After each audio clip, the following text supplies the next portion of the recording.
Well, so it's been 24 hours since teachers across the country withdrew their services in protest of government's failure to pay up their cost of living allowances.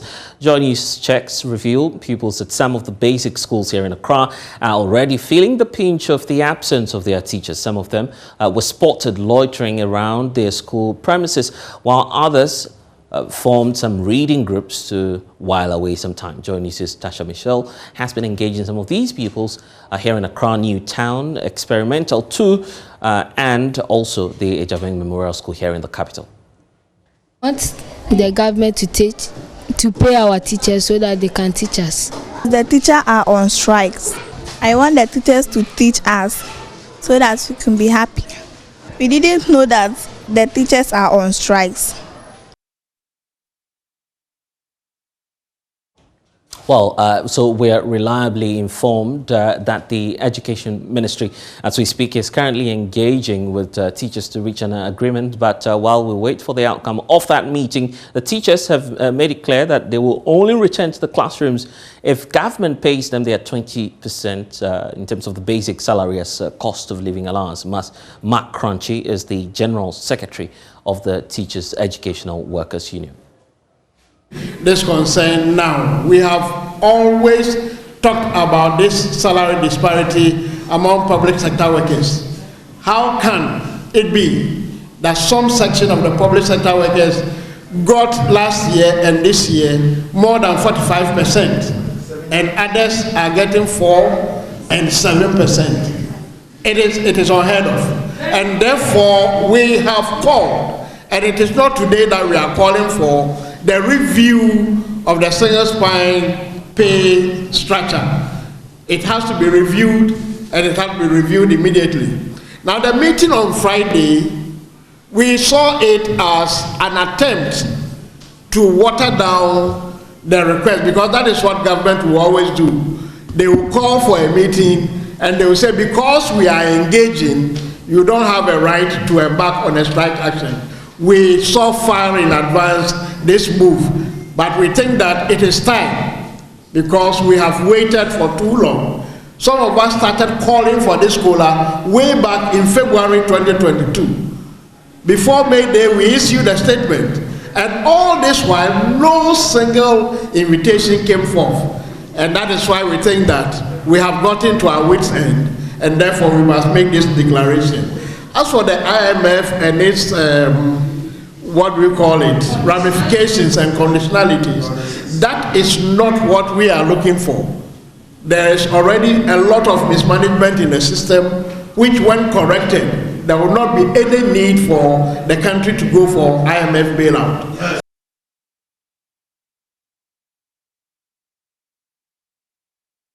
Well, Martina Bulgray has been also checking the situation up north. Let's cross over to her now as she joins us via phone. Martina, from where you are, what can you report in terms of the effect of this industrial action?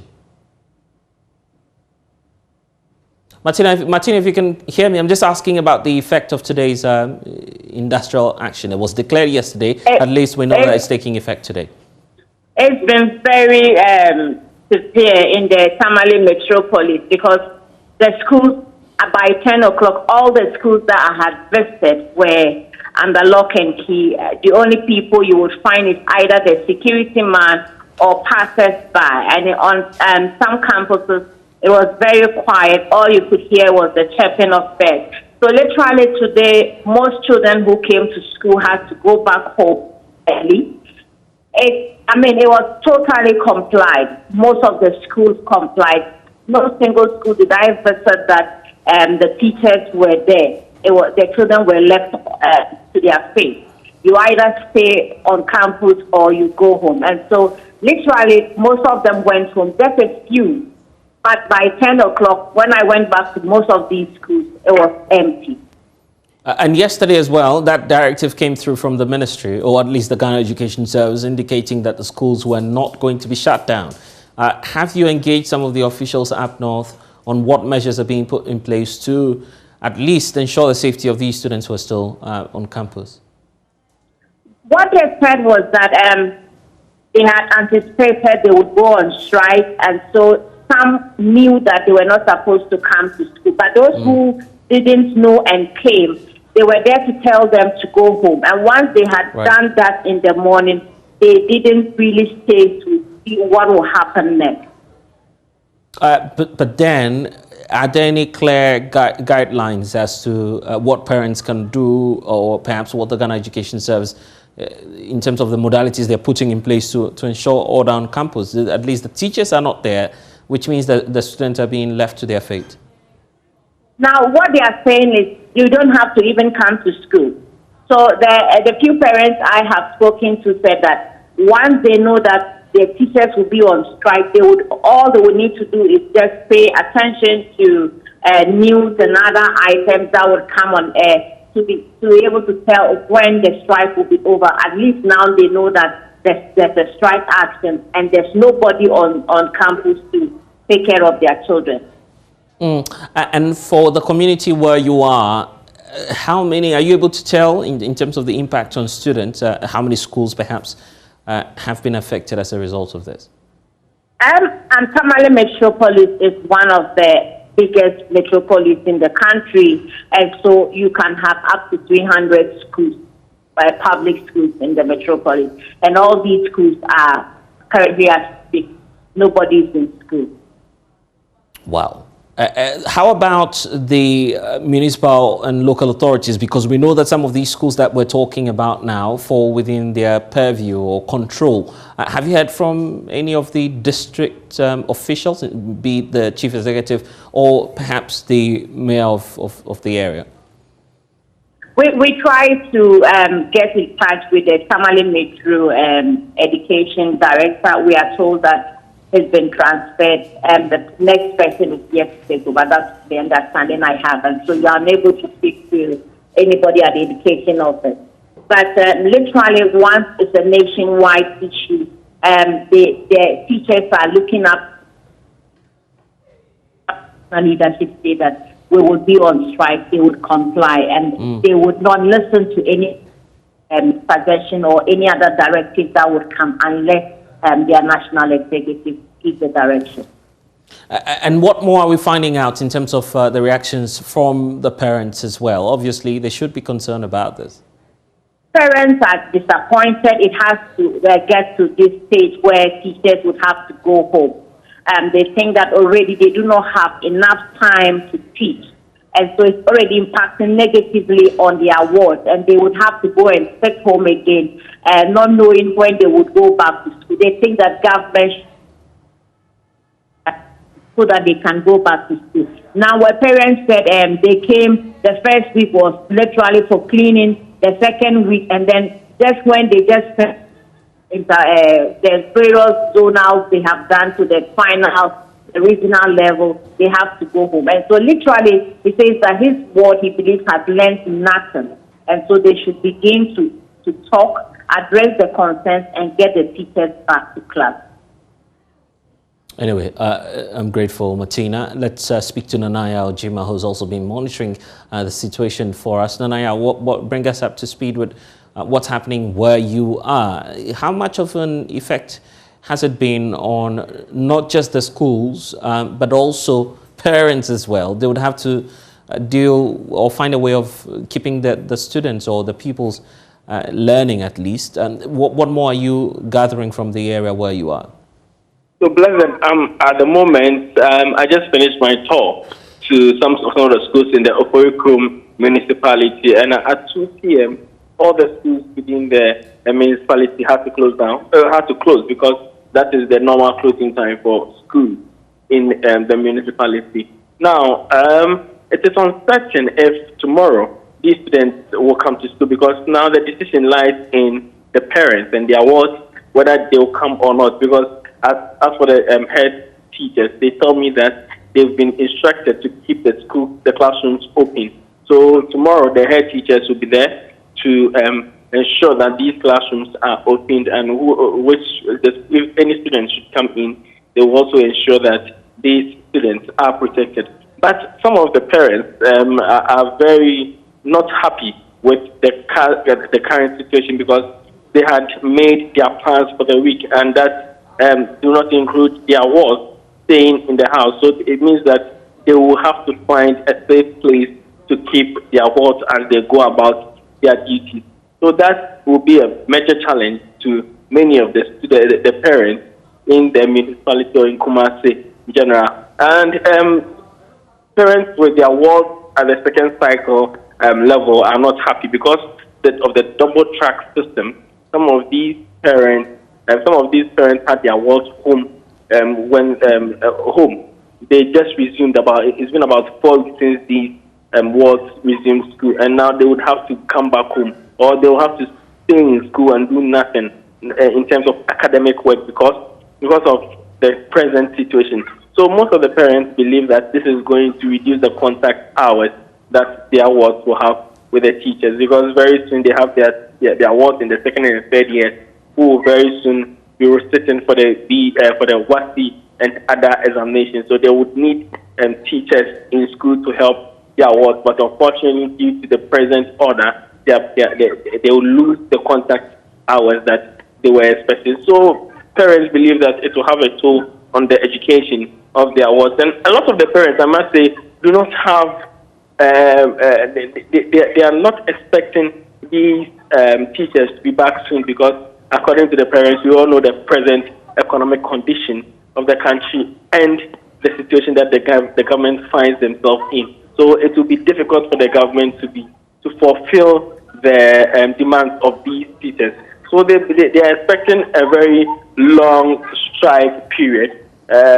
Some of them are thinking of moving their wards from the public schools to the private schools for them to have some for their education to continue. Were you able to get up close with any of the Ghana Education Service officials, at least, to see if there will be a response? We know that obviously there's a meeting underway, but any official response yet? So within the Atokwa municipality, I tried to speak to the education officials within the area, but they tell me that since nationwide strike and it affects the whole of the country, they're expecting the Ghana Education Service to be the official mouthpiece as regards to issues on this strike action. So they directed me to go to the national level and seek whatever clarification that I will need. For them at the the district level, the regional level, they take instructions from their superiors.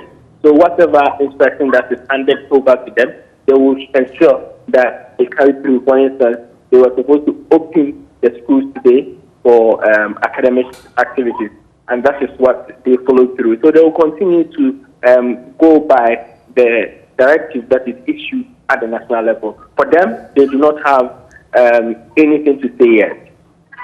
Anyway, would have to leave it here. Nana Aljima bringing us up to speed with what's happening there in the Ashanti region. We're still keeping our eyes on the industrial action by the coalition of teacher unions. Until government pays the cost of living allowances, all of these teachers may not return to the classroom. That's the indication we're getting. We'll bring you some details later on. But let's also, first of all, check out what's happening up north once more. Ilyasu Tanko is joining us. Ilyasu, bring us up to speed with the latest where you are. Ilyasu, well, if you can, yes, right, precisely. Yes, just can you hear me? Yes. Yes, just as what is witnessed across the country, the same thing happening in the northeast region.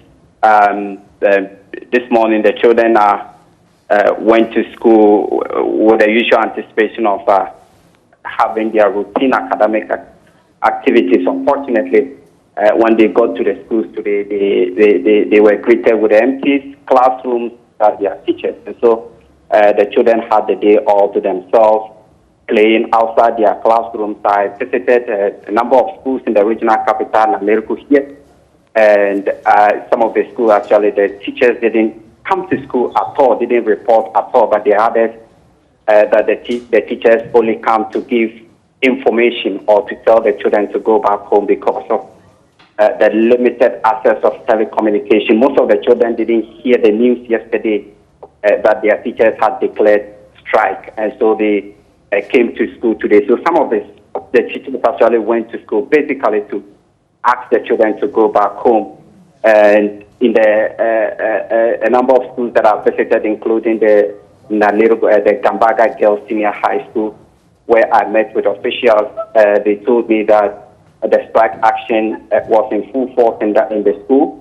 They also assured that they were going to ensure the safety and protection of the students who are in campus. The headmistress that I met told me that for now they haven't gotten any permission from the students to go home, and that's when they begin to get that particular request from the school. They will put measures to ensure that the students stay. And so that's what is happening. I also visited the office of the National Teachers Association, their branch in here.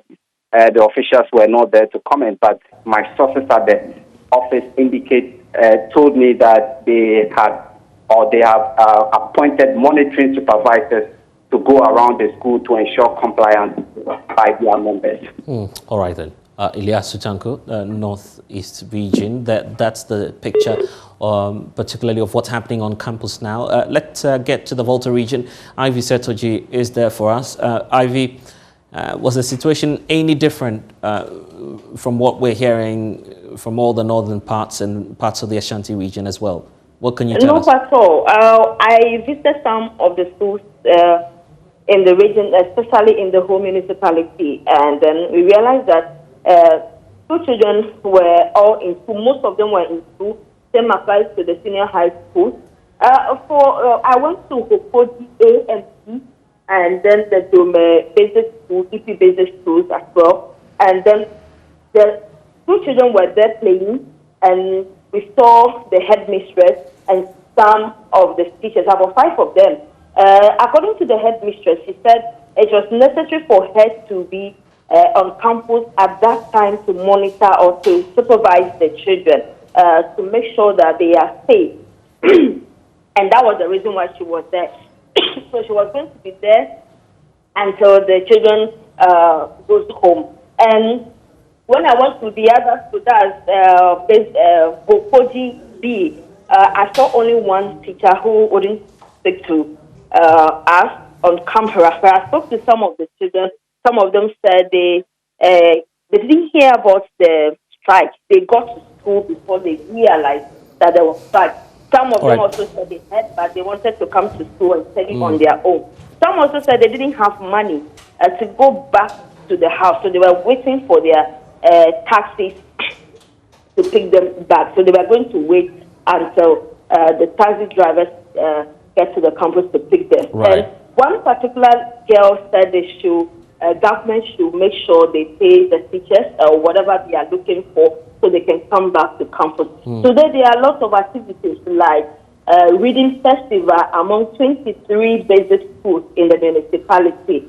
So we saw a lot of them gathered at the whole Dome basic school, and also sporting activities ongoing at the whole sports stadium. Right. And blessed, this cuts across all over. That's the Volta region. Most of the schools in the Volta region had the head supervising the children for the first day, and some few teachers also there to help. But from tomorrow, according to them, they will not turn up if they are not told to do so. Well, my colleague Ivy Setoji giving us the latest from the Volta region. There's a concern also about the academic calendar and the impact on the whole educational system. Joining me now via phone is Executive Director of the Africa Education Watch, Kofi Asare. Thank you, sir, for your time. What will be for you the impact of this strike, at least? We're not too clear of how long it would take, but what do you foresee being the problem, particularly looking at where we are in terms of the academic calendar? Well, good afternoon, and good afternoon to the terrorist audience. Yes, we have a situation on our hands. We have the assurance from the yes, the employer, and then also the union that they are ready to dialogue and find a win-win solution to the challenge. Having said that, it's important that this dialogue moves much faster and so that we don't continue to derail the academic calendar. Bear in mind that we are running an academic calendar at the tertiary level, where instead of schools reopening in September, we ended up opening in January. It means we are 3 months old due to the COVID issues. And all countries, including Ghana, working to reposition our academic calendar to, if you like, factory setting. And so any activity that will further derail that progress and push us back, obviously, is an unwelcome one. How do you feel, and what do you think will be the best approach in dealing with all of this? Well, the best approach should have been that in February, when teachers began making math for COLA, the employer should have met them in February. That would have been the best approach. But as things stand now, it is a labor issue. And the only solution is that both parties must sit around the table and have a dialogue on the demand. Okay? That is the best approach. That is why I started by saying that we have confidence in the fact that the teachers and the employer have an undertaking to begin meeting from today and tomorrow. And we are optimistic that with the good faith exhibited by the teachers, especially, and they should be ready to call the strike once the employer, makes a commitment to meet them, and not halfway, but then to meet them as they consent of what the employer is not to do. But definitely there must be some consideration from both sides, both the teachers and the employer. All right then. Kofi Asare, I'm grateful that you've been able to join us this afternoon on The Pulse. And thanks for staying with us here on the Joy News channel. When we return, we'll talk about flooding in the capital. Please stay.